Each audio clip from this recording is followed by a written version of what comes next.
Good evening. Welcome to episode number 7, season 2 of Leader's Edge.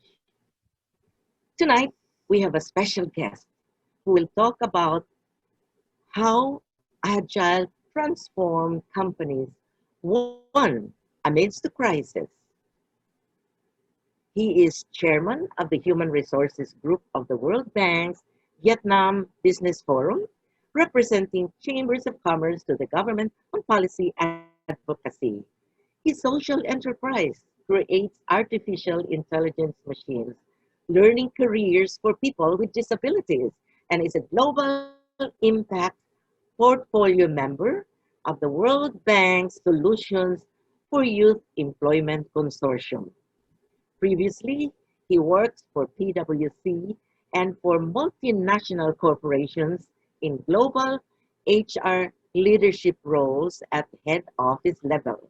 He is judging many global business competitions, including the United Nations Generation Unlimited Youth Challenge, the United Nations Health Prize, and the Vietnam HR Awards. Ladies and gentlemen, here is Mr. Colin Blackwell.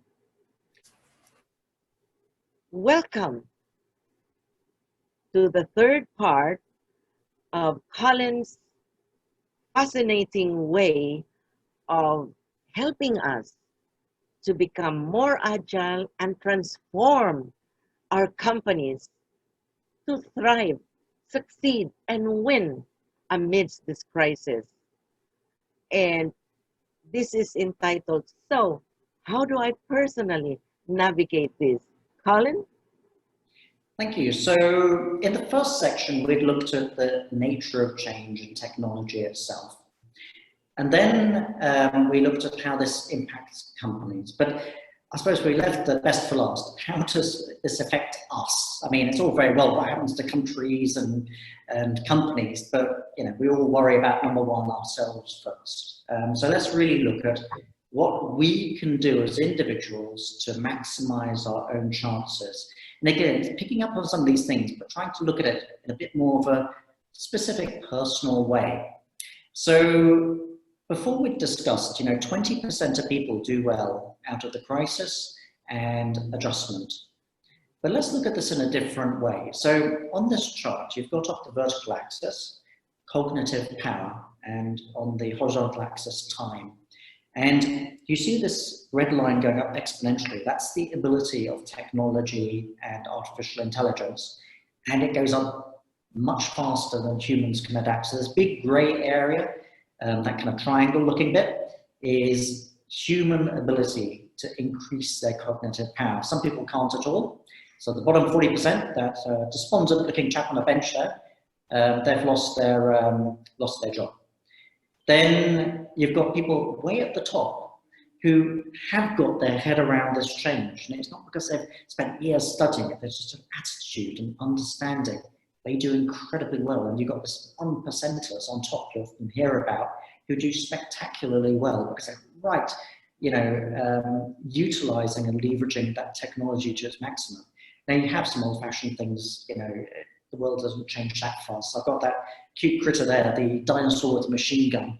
So that's, let's say, a protected industry which is hanging on there. It doesn't belong in the modern world, but down to the determination of an individual or some dodgy business practice, it's still in there and it's still making money. But that, is an exception and isn't the way forward. So what about different kinds of jobs? So this is one of the best models I've seen. So you've got on this chart a bunch of different jobs, but you've got on the vertical axis, is the job social or asocial in its nature? Is it creativity based or optimization based? So computers are good at optimizing things. So on the bottom left-hand side, a job that doesn't involve much social activity and is optimization based, like a database administrator, things that computers can do easily. Yes, those are the danger zone. Those are being replaced by computers faster and faster. Remember, technology is going up exponentially while human ability is going up in a linear way, if at all.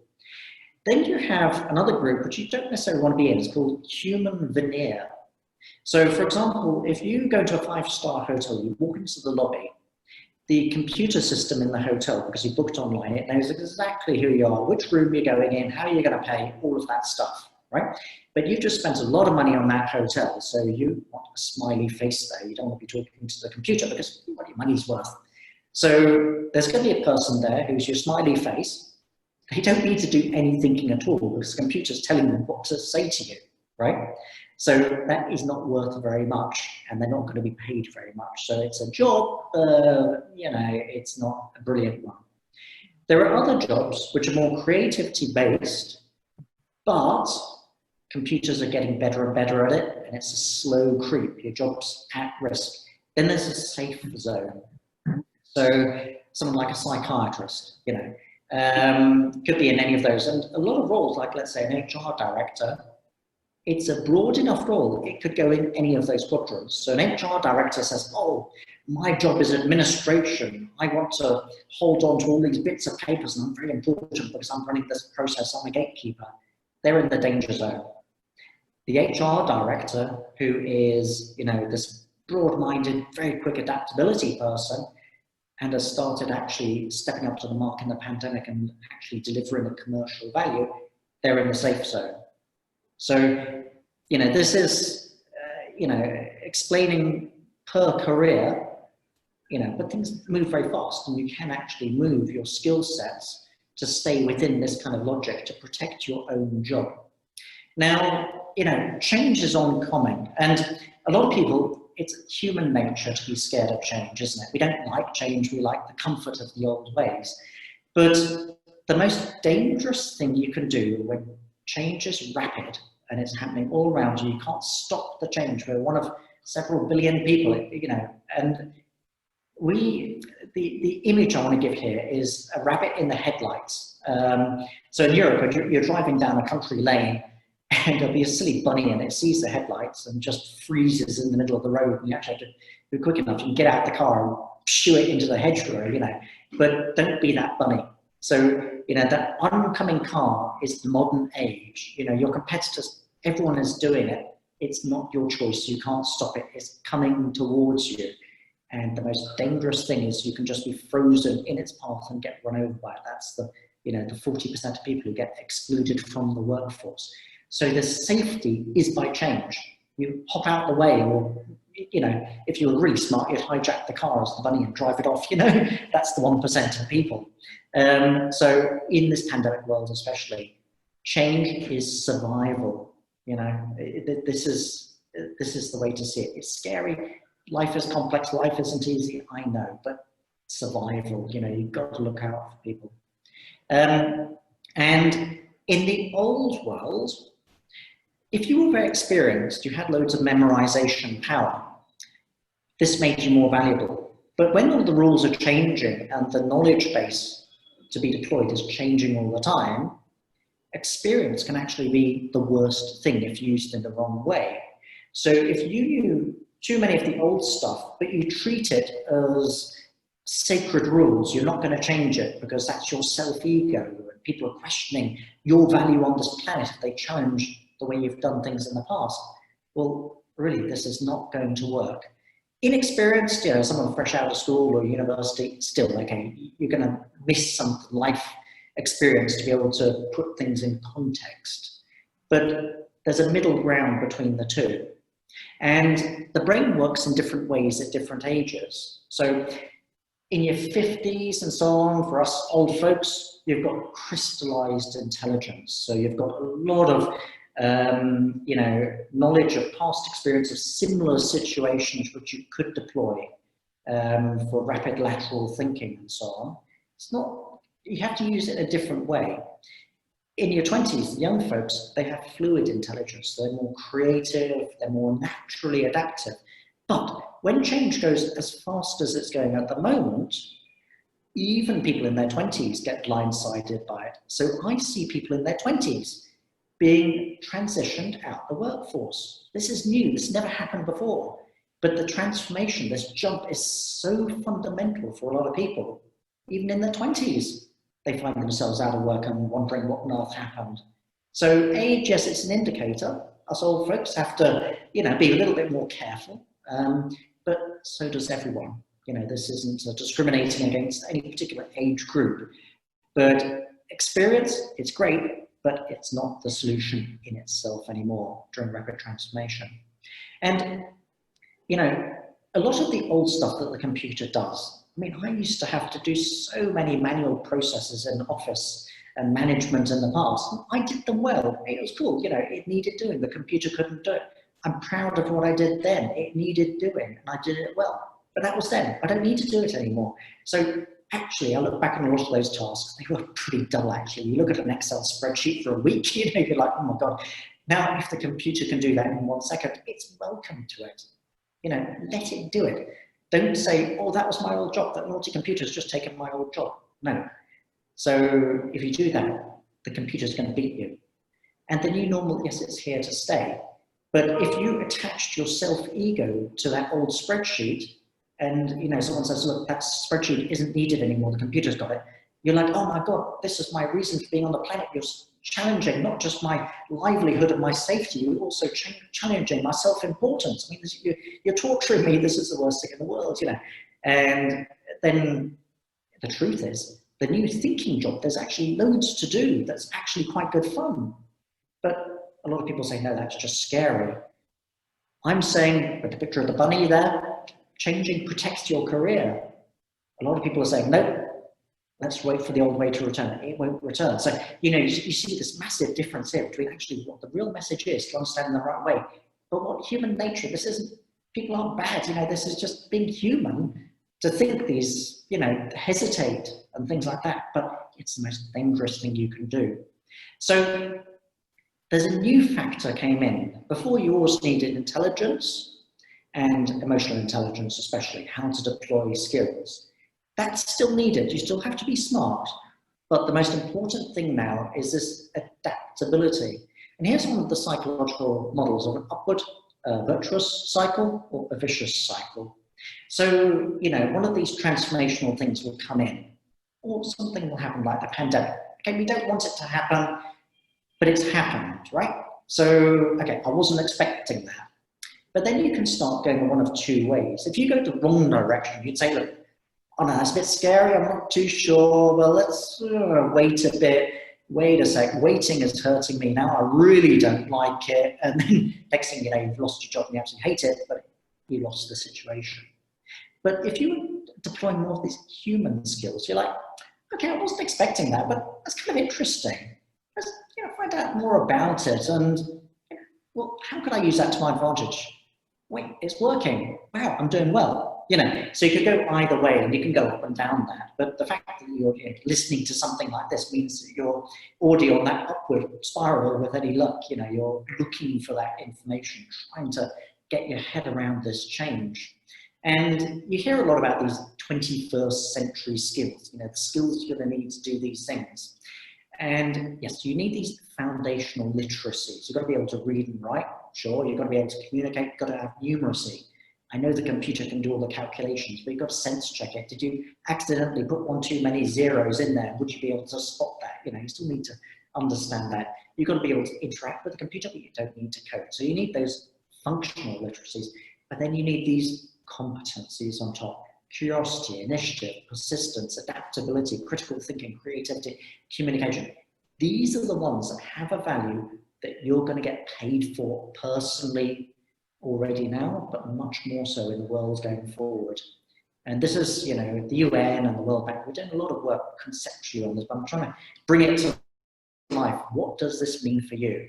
So education, Dina, I'm sure you learned the same way as I did back in the day. We had to memorize things and we'd get exams, and I was actually very fortunate at being able to memorize loads of stuff. It's a completely useless skill now, but it was good fun to be able to do that.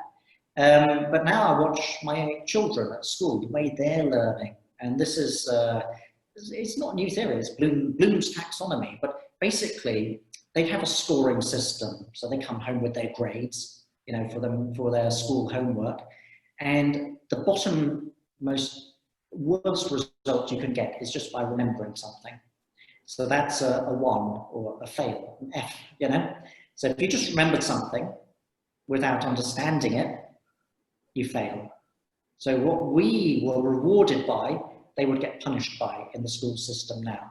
So the next level up is understand, then apply, then analyze, evaluate, create. So if you can show in your homework, you've actually understood, analyzed, evaluated, created. And that's exactly what the workforce needs now. And this is the way the kids are now learning. Unfortunately, a lot of parents don't get their heads around this and tell their kids just to memorize. So we get in the school, you know, a number of people from East Asia especially, where the parents have been quite traditional and forcing their kids to do extra maths lessons on Sundays. They're actually getting the worst results because that isn't the game anymore, you know. So what do companies look for now? And we do need data on this, and UNICEF here in Vietnam was very involved in setting up this survey that they were doing at the Vietnam Chamber of Commerce. We asked hundreds of companies across a few key sectors, but one of them was technology. And what are the skills that companies will actually hire people with now in the technology sector? Number 1, creativity, critical thinking, active listening, coordination, cognitive flexibility, emotional intelligence, service orientation. These are all these human skills. And this is what companies want. You don't see technical skills on the list of people being employed in the technical sector because the technology is idiot-proof. Even I can do it, just about.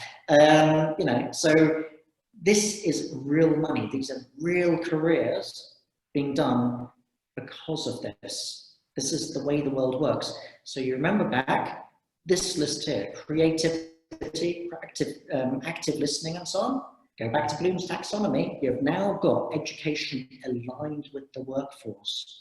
You have an old-fashioned education system just doing that bottom one, memorization. You apply, they go for a job interview, they try and join a competition, they will fail, they were wasting their time. It's not very good return on investment. So this is now real, we're getting real data, we're seeing real pragmatic, practical things happening with people because of this change. So before we used to talk about soft skills, and soft skills, it kind of sounds soft, you know, it's like soft, it doesn't matter, right? And even last year, you could kind of get away with not having them. But what we've seen now, when the pandemic hit and change speeded up like crazy, these skills became survival skills. If you have empathy, you care about something, you can communicate, you can laterally think, you're creative, you have money, you're going to have lunch. If you don't have those things, if you're old-fashioned, I'm sorry, you won't. There's nothing soft about losing your career, being transitioned out of the workforce. This is survival skills now. So the whole thing, you know, it got very, very serious at the end. And again, coming back to this one, the final slide here is, you know, I'm scared of change, but common sense, be normal, right? So if you saw a whole bunch of people being successful by changing, all right, and you're the only one out there who's doing it the other way, there's one of two things that could happen. Either you're smarter than that crowd of people and you're a rich millionaire, or you're not. So if you see a whole bunch of people doing it one way and they're doing okay, and you're doing it another way, ask yourself, am I a millionaire? If you are, you're cool. Okay, right, you're sorted. But if you are, I'm sorry, you're stupid and you're going to fail. And the simple solution is just copy the other guys. That's your safety. You know, so change is scary, I know, human nature. But not changing is even scarier. This is what it means in practical terms for your own livelihood. It can't get more serious than this.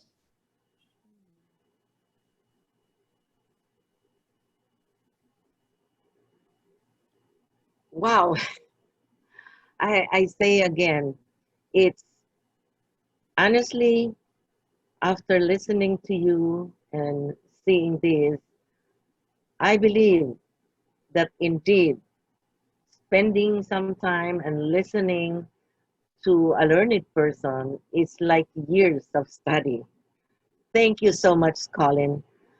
for your very precious time and for your knowledge and skills that you so generously shared with us. Thank you. And for next week, we are going to have a speaker who will talk to us about changing your mindset uh, so that you succeed during these perilous times. And that's we have Reggie Fernandez, CEO of Work Bank, to do that. You see, learning is an eternal quest and with never ending and limitless vistas.